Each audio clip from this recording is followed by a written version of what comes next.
Ça a commencé en décembre 2019. J'ai appris que j'étais enceinte.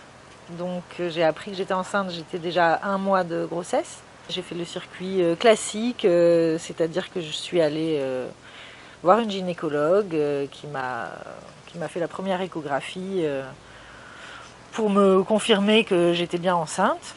On entendait déjà son cœur qui bat, même s'il n'est pas encore formé.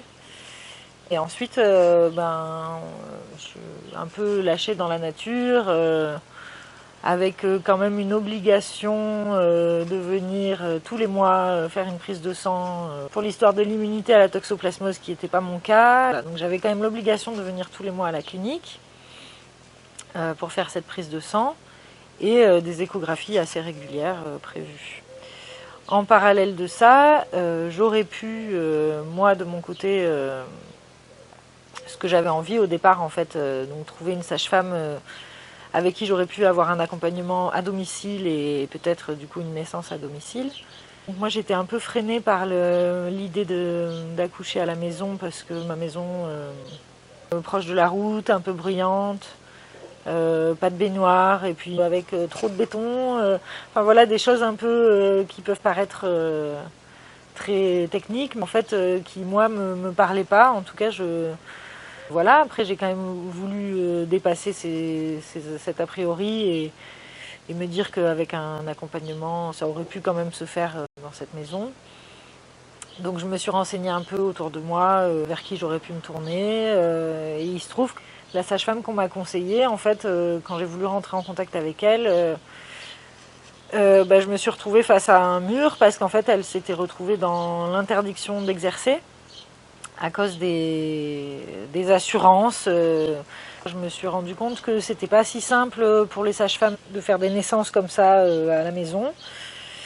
Et puis je me suis retrouvée pas forcément rassurée sur le côté s'il y a un problème, si ça se passe mal. Voilà, j'avais plus de mal à l'envisager, donc je suis partie sur un circuit classique. Donc j'ai eu un accompagnement qui a été beaucoup trop light à mon goût. C'est-à-dire que des réunions par Skype, en vidéo. J'avais choisi ces sages-femmes en l'occurrence parce que je savais qu'elles donnaient accès à des kinés qui ont une piscine, et où j'aurais pu dans les moments où c'est bénéfique aller me baigner, et ça n'a pas été le cas parce que les piscines ont été interdites.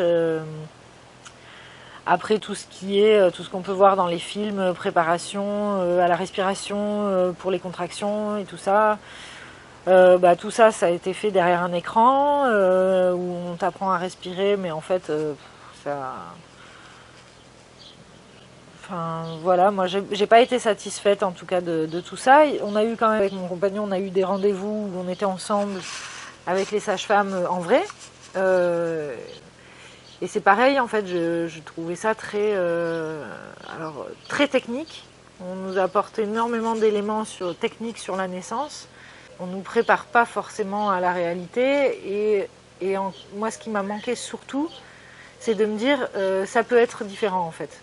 C'est qu'une fois que j'étais rentrée dans ce cadre-là, quand je leur ai dit que moi j'avais cette volonté d'accoucher à la maison à la base, et que voilà, que de mes craintes j'en étais arrivée à les rencontrer, elles m'ont tout de suite refroidi en me disant ah, mais non, mais c'est très bien, l'accouchement à domicile c'est risqué, enfin voilà, comme quoi c'était pas forcément une bonne chose, et que c'était très bien finalement que je sois suivie par elle. Et on a voulu un peu me maintenir, je pense, dans ce cadre comme d'autres, surtout en mettant des œillères sur ce qui peut être possible, et qui là du coup l'était plus, en fait.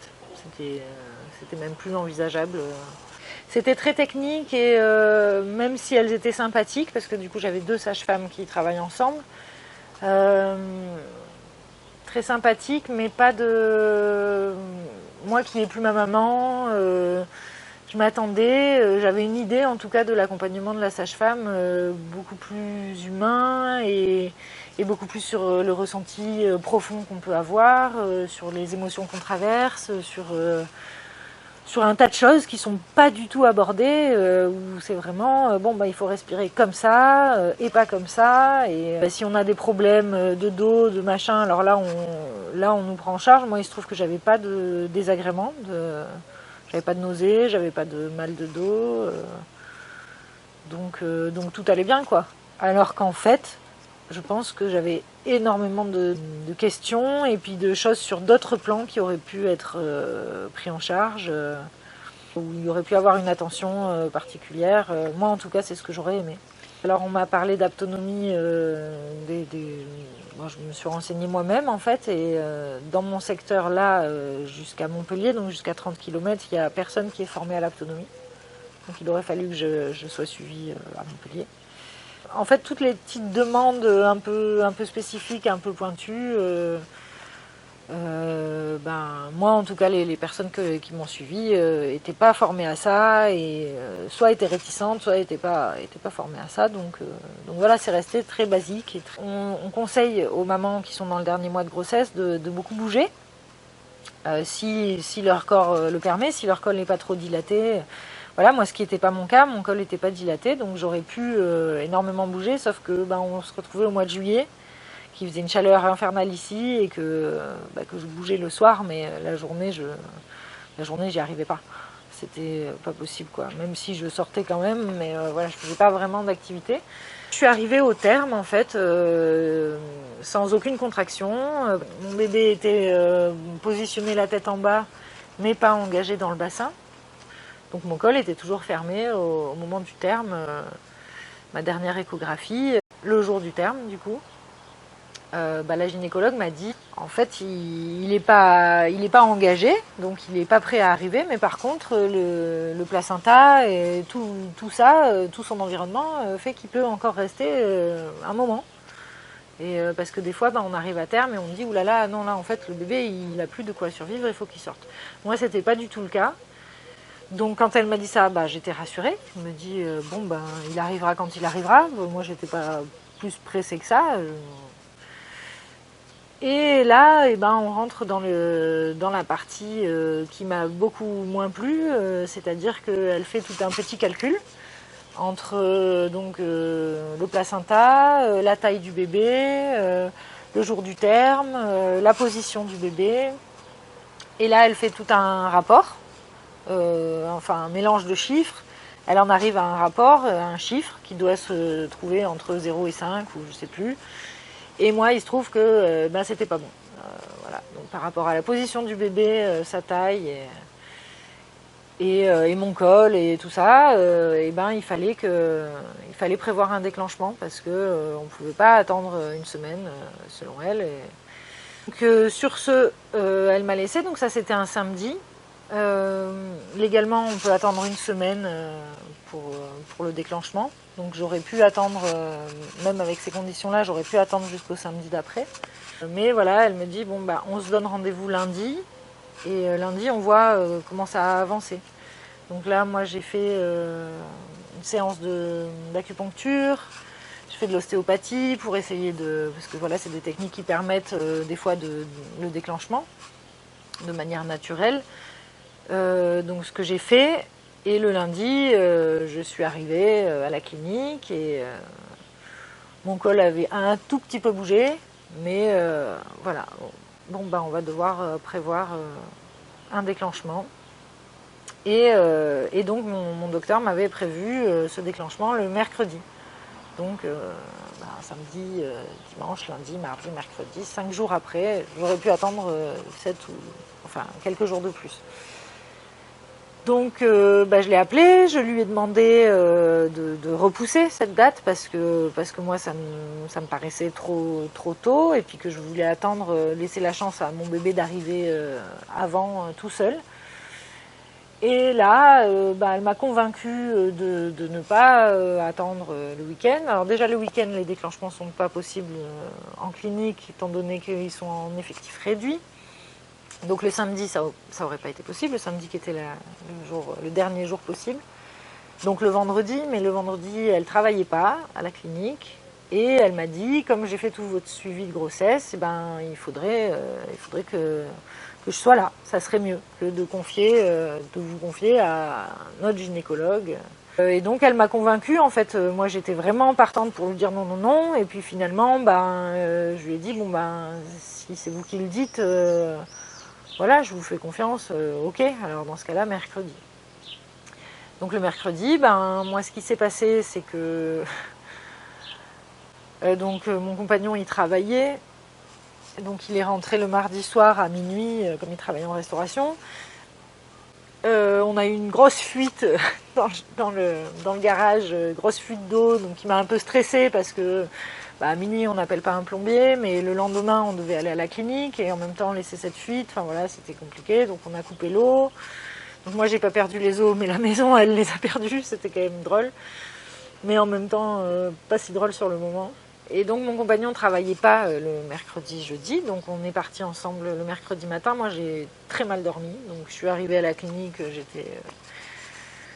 j'étais déjà pas en phase, c'était pas un bon jour pour moi, j'étais fatiguée alors que moi je m'étais imaginé justement bien me reposer avant l'accouchement parce que je trouvais que ça devait être une épreuve et qu'il fallait arriver reposée, donc au contraire de ça, je suis arrivée fatiguée.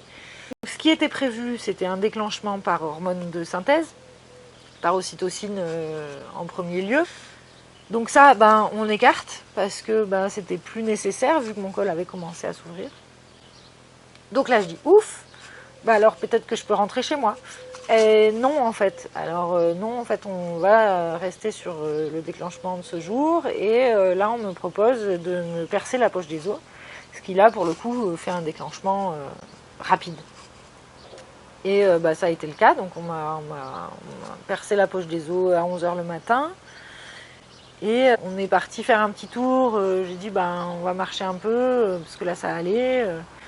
Et puis en fait, un quart d'heure, 10 minutes après, j'avais des douleurs pas possibles, donc on est vite remonté dans la clinique. Et à partir de là, j'ai eu des contractions toutes les 2 minutes, très fortes et trop rapprochées.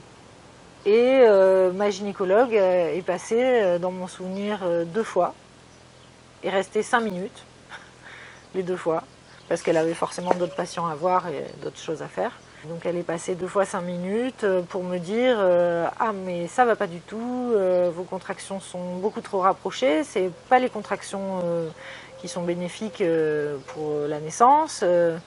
Il faut que vous souffliez, il faut que vous allongez les contractions, qu'elles s'écartent plus. Et puis elle commençait à me réexpliquer ce qu'est une contraction, ce que j'étais en train de vivre, donc je comprenais tout à fait. Sauf que moi j'ai pas eu de contrôle dessus, en tout cas j'ai pas pu. Voilà, la douleur était trop forte. Donc mon bébé n'était pas positionné, il avait la tête en bas, mais il avait la tête du mauvais côté. Donc moi j'avais des contractions qui étaient localisées dans le bas du dos, très douloureuses. Et ça a duré jusqu'à 18h, où là j'ai dit j'en peux plus.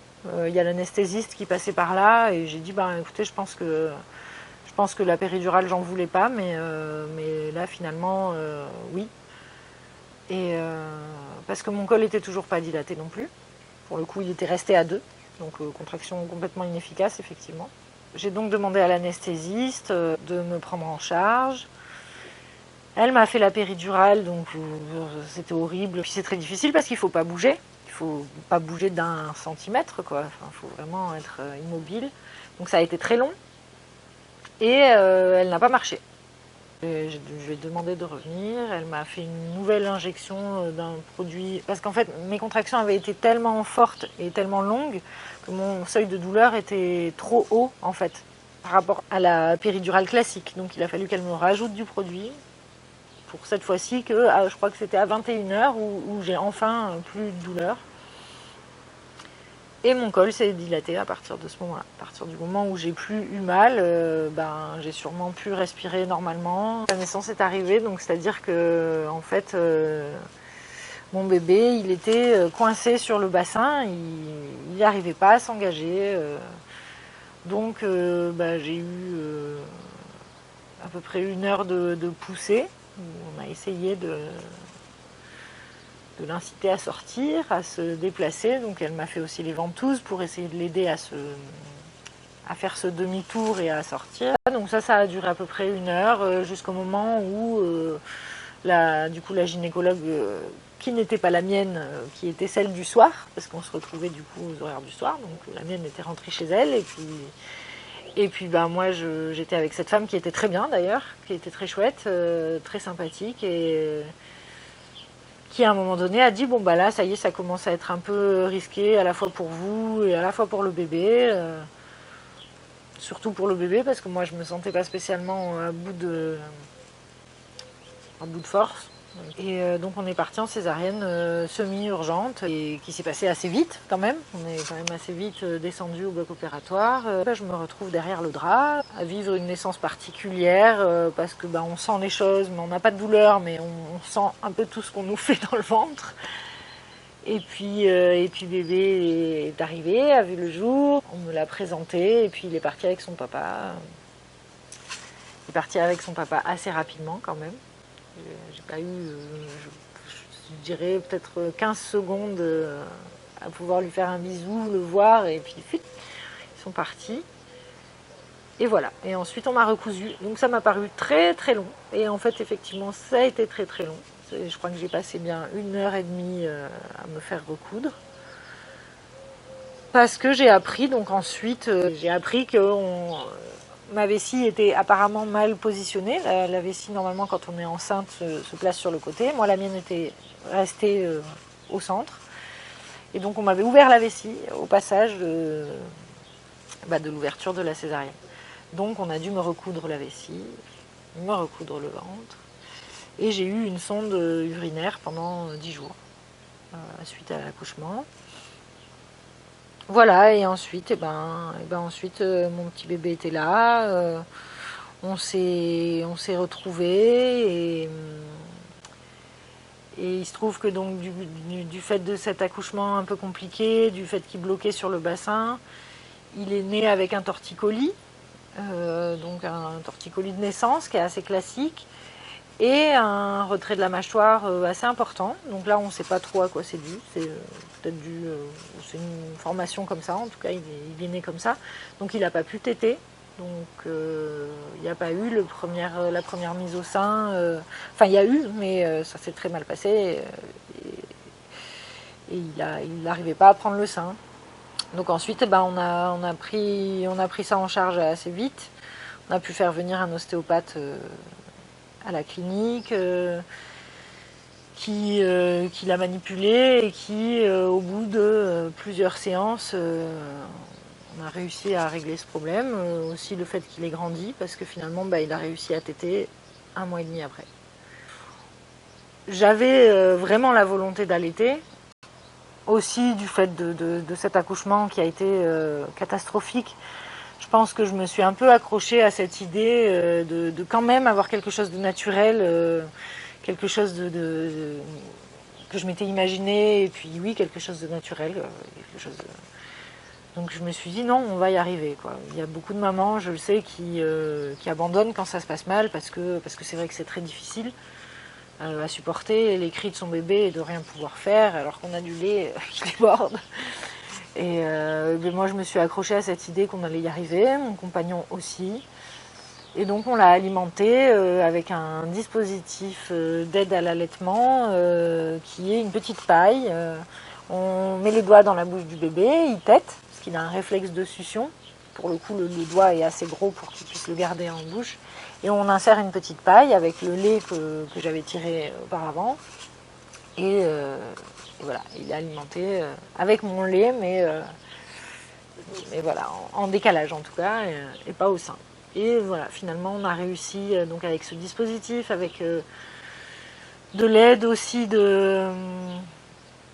donc pas les sages-femmes, parce que finalement les sages-femmes, elles suivent jusqu'à 1 semaine après la naissance, et puis après, pareil, on est lâché dans la nature. Voilà, c'est même moi qui ai dû... je me rappelle, le retour à la maison, pour moi, pour nous, il s'est fait 1 semaine après la naissance.